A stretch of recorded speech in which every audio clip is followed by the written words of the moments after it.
Welcome to this episode of Your Property Business, the video podcasts that help you get the most out of your own property business.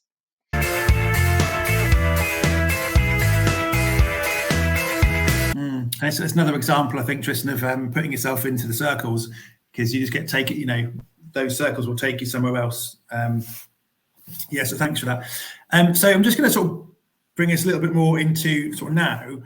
Can you tell me a bit about the things that you're doing now and maybe step into the future a little bit about where those things might want to take you and your business going forward? And then we'll talk a bit about what you can offer people and how you might be able to help them. Yeah, no, right.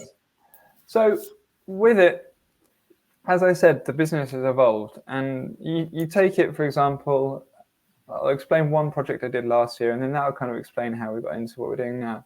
So what I did was I found and I searched for freehold flats, and freehold flats, for anyone who lives in England, tend not to exist. And if they do exist, a valuer is going to hate it because it's a really difficult thing for them to value and to understand. We usually have properties that are freehold with a lease.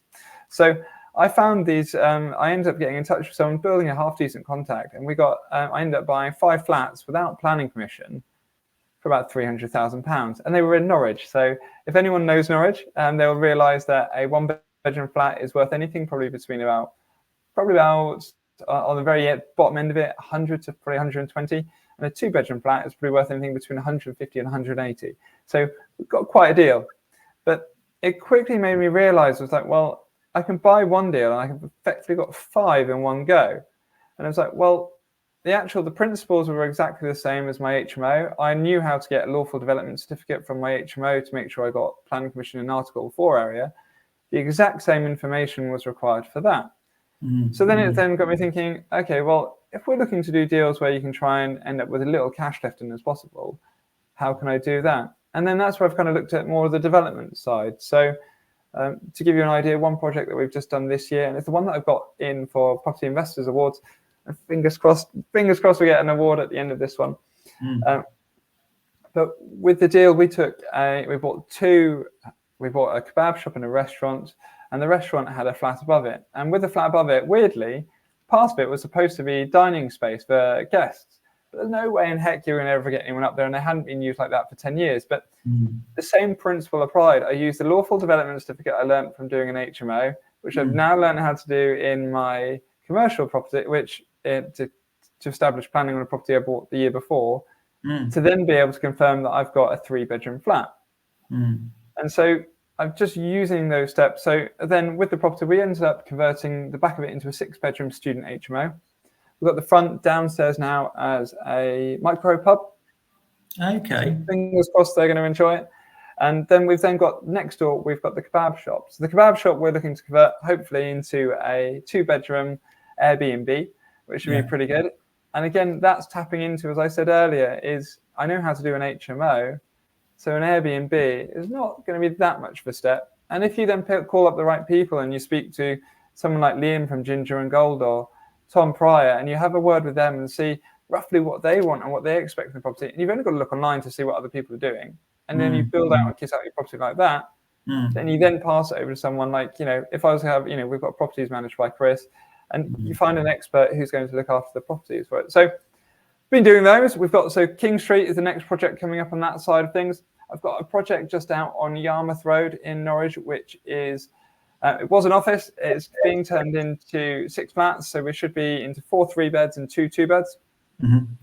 We've done a whole massive cost engineering program on it to try and bring the cost down to develop it. And that has been a massive step up in knowledge and trying to take the steps from what I've done before to then going from kind of your residential properties to doing development. And fortunately, there's quite a lot of information already out there that can help you help you do it and achieve it. And one of the main bits I picked up was a book by a property CEO called Industrial to Residential Conversions. Pretty much followed the process for that. And and we're doing quite well. It's touch word, it's going to do quite well. And then after this, we've got a property that was agreed a little while ago on Orchard Street. And I'm hoping to get 3 2-bedroom houses built there as well. So there's plenty going on. There isn't there. I'm getting sort of tired listening to it. Absolutely massive. I was going to be a bit bold for my own kind of sort of curiosity.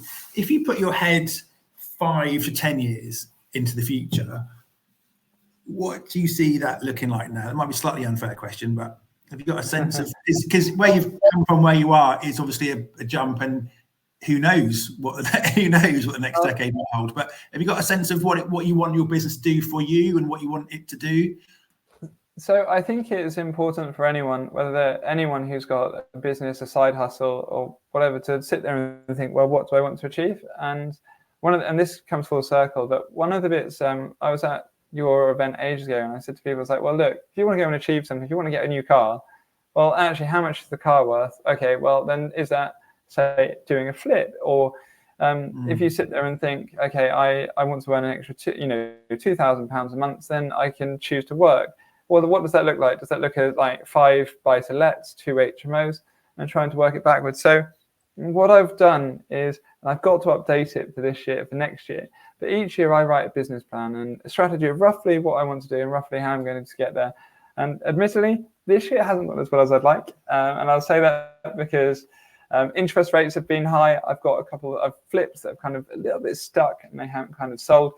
But if you're planting seeds and it's raining, at some point the sun's going to shine and it's going to get growing. So on my wall next to me, and this is why I keep looking to one side, is I have written a breakdown of what I want to be able to achieve it. So one of them was 2 HMOs this year, hopefully, to complete 2 flips. Technically, I've completed 1. Then the idea is then I work with private individual lenders who lend money towards projects. And one of them was to find new investors, new people to work with and qualify them. So then they then work and lend funds towards my projects so I can then go build out and develop projects.